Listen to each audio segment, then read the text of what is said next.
हम स्टार्ट कर रहे हैं हमारा chapter number 16 management of natural resources. तो जितने भी नेचुरल रिसोर्सेज हैं, चाहे वो आपके फॉरेस्ट हो, है ना, चाहे कुछ भी हो, उनका मैनेजमेंट किस तरह से करना है वो इस चैप्टर में हम डील करेंगे। ठीक है, तो नेचुरल रिसोर्सेज, सबसे पहले तो natural resources anything in the environment which can be used, है ना, सॉइल, रिवर, जो भी है हमारे पास, एयर, वाटर, फॉरेस्ट, ये सब क्या है, नेचुरल रिसोर्सेज। तो दो ही टाइप के हो सकते हैं, एग्जॉस्टिबल और इनएग्जॉस्टिबल, है ना। एक वो जो खत्म हो सकते हैं और एक वो जो नहीं खत्म हो सकते। इवन जो कोल, पेट्रोलियम है, वो भी नेचुरल रिसोर्सेज ही है, क्योंकि मिले तो नेचर से ही है ना, हमने खुद तो बनाए नहीं।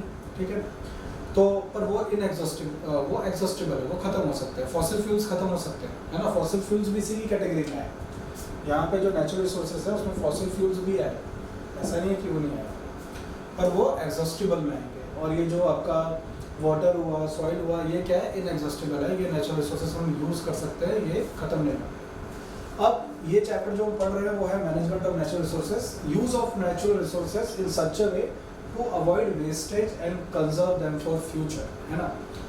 आप जो इनएग्जॉस्टिबल है, जो खत्म नहीं हो सकते, उनको इस तरह से यूज़ नहीं करना है, ठीक है, कि वो खत्म हो जाए, ताकि जो फ्यूचर जनरेशन है उनके लिए भी वो बचे रहे। अगर हम उसको जुडिशियसली यूज़ करेंगे, जो आप सोशल में पढ़ते हैं सस्टेनेबल मैनेजमेंट, वो भी इस चैप्टर में ब्रीफली थोड़ा डिस्कस होगा।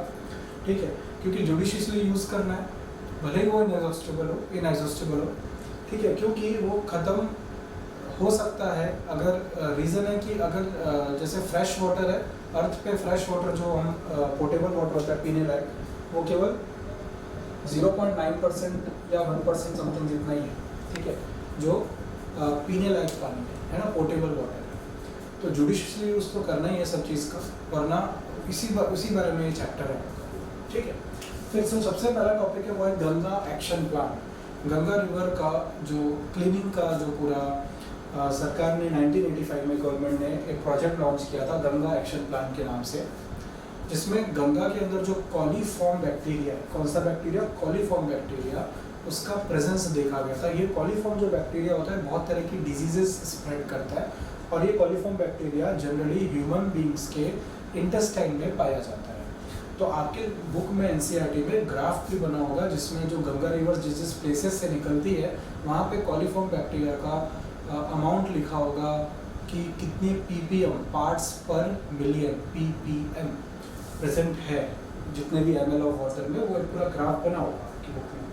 तो ये इसलिए ये प्लान लॉन्च किया था क्योंकि गंगा बहुत पॉल्यूट हो चुकी थी, और गंगा जो रिवर है उसका माइथोलॉजिकल इम्पोर्टेंस बहुत ही ज़्यादा है इंडिया में, इसलिए उसको क्लीन करने का पर्पस से 1985 में ये जो एक्शन प्लान है वो लॉन्च किया था गंगा एक्शन प्लान के नाम से।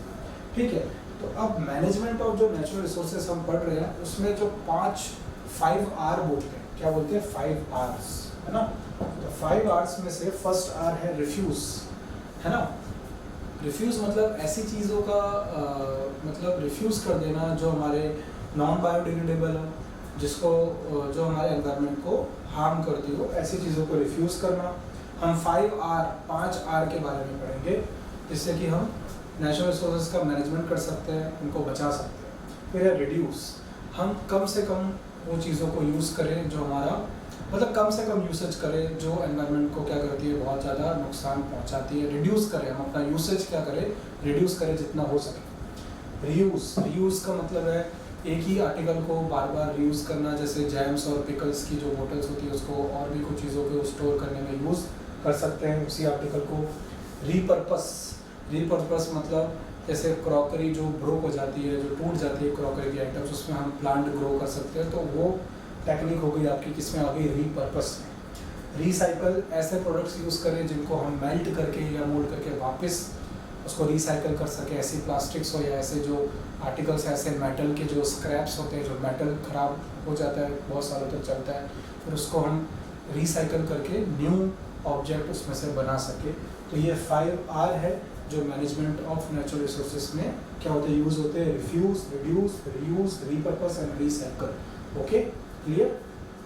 स्टार्ट करते हैं नेचुरल रिसोर्सेज के पार्ट से। तो सबसे पहला जो पार्ट है जो सबसे डाइवर्स है वो है बायोडाइवर्सिटी। बायो मीन्स लाइफ, अलग अलग टाइप की वेजिटेशन, प्लांट्स, एनिमल्स हमारे इस अर्थ पे एग्जिस्ट करते हैं, उसी को हम बोलते हैं biodiversity. Existing of wide variety of species of plants and animals on earth, है ना।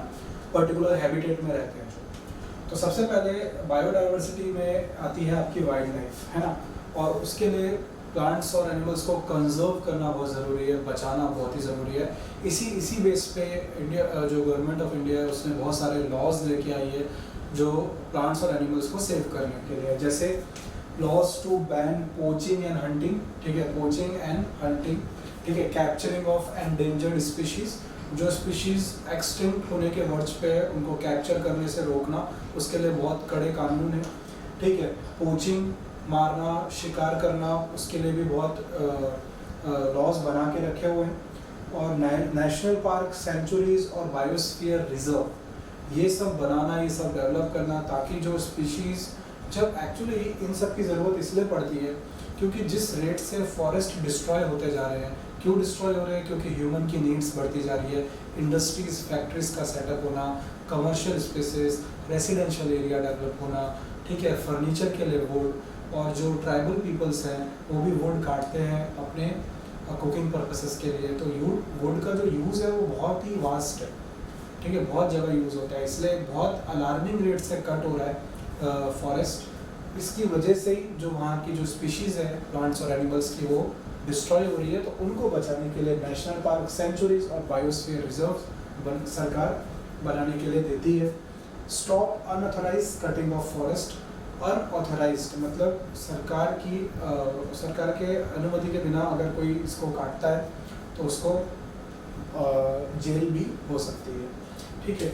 फिर आता है next topic, that is conservation of forest, that is stakeholder of forest, ठीक है। आप फॉरेस्ट का कंजर्वेशन कैसे कर सकते हैं, ठीक है। तो फॉरेस्ट का कंजर्वेशन करने के लिए सबसे पहला टॉपिक है स्टेक होल्डर, और भी है जो धीरे धीरे मैं बताऊंगा। स्टेक होल्डर में कौन आता है, फॉरेस्ट का कौन स्टेक होल्डर है? तो पहला है people who live in forest, है ना, जो फॉरेस्ट में ही रहते हैं, ट्राइबल पीपल्स, वो फॉरेस्ट का ध्यान रख सकते हैं।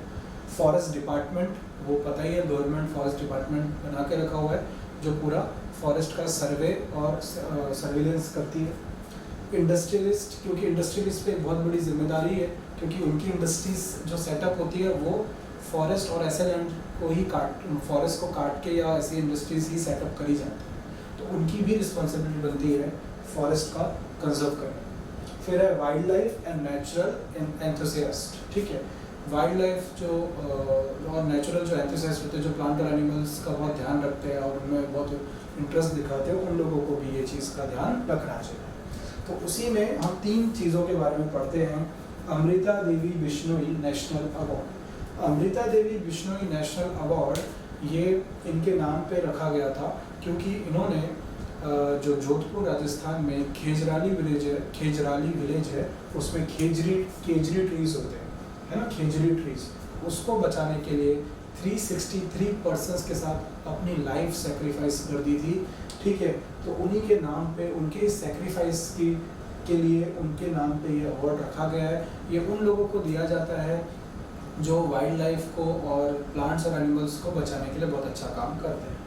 फिर आता है चिपको मूवमेंट। चिपको मूवमेंट जो है ये स्टार्ट हुआ था, इसको बोलते हैं हग द ट्रीज, ट्रीज को पकड़ के हग करके खड़े रहना, ठीक है। ये आपको गढ़वाल एक रीजन है उत्तराखंड में, वहाँ पे एक जो कॉन्ट्रैक्टर था वो वहाँ पे जो ट्रीज थे वो काटने के लिए आया था। तो वहाँ पे जो पूरे रूरल एरिया के जो पीपल्स थे वो इकट्ठे होके उन्होंने हग द ट्रीज मूवमेंट किया था। वो ट्रीज से चिपक गए थे और उन्होंने उसको काटने नहीं दिया था।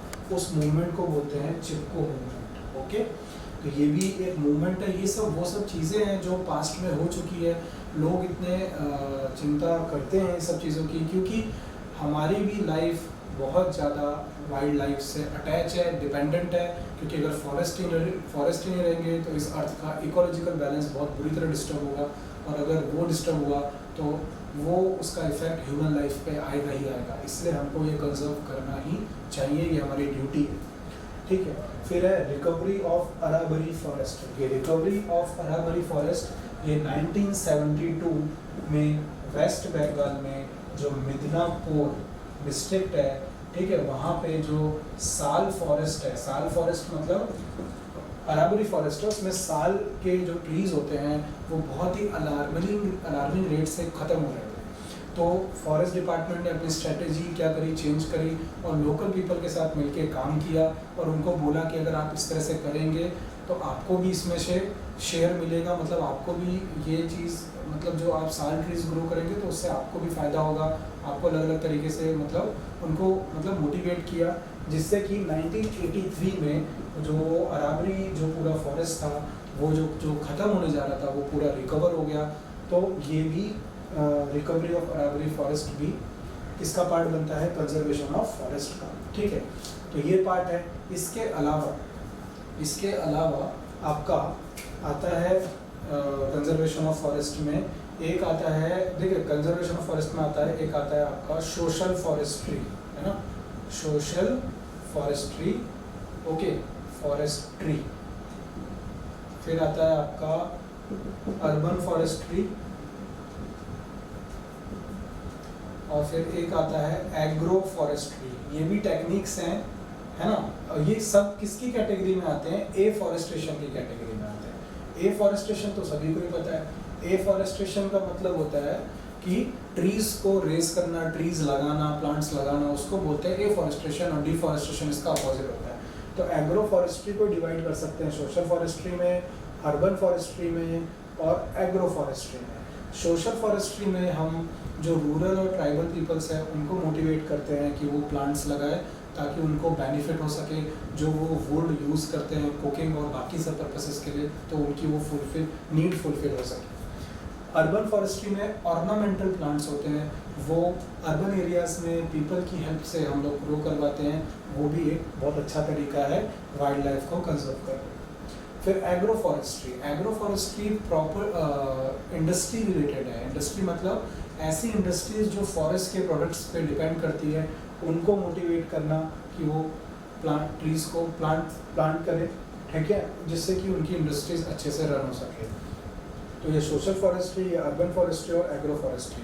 ट्रीज को तो, फॉरेस्ट को तो बचाना बहुत ही ज़रूरी है, क्योंकि मेडिसिनल वैल्यू है, टिम्बर है जो फर्नीचर के लिए यूज़ होता है, हैबिटेट डिस्ट्रॉय नहीं होती प्लांट्स और एनिमल्स की, ठीक है, इकोलॉजिकल बैलेंस मेंटेन रहता है। और ट्रीज़ अगर रहेंगे तो फ्लड भी नहीं होगा, क्योंकि ट्रीज़ जो होते हैं वो सॉइल को क्या करते हैं, ग्रिप करके रखते हैं उसकी रूट्स, ठीक है, तो फ्लड सिचुएशन बहुत कम आती है, वाटर भी अच्छे से एब्जॉर्ब होता है। तो देयर आर वेरियस एडवांटेजेस, है ना, ऑफ और एफॉरेस्टेशन, ठीक है, क्लियर। हम स्टार्ट करते हैं जो नेचुरल रिसोर्सेज का second part, that is sustainable management. जो 5R आपको समझाए थे वो इसी से लिंक्ड है, सस्टेनेबल मैनेजमेंट से आपका।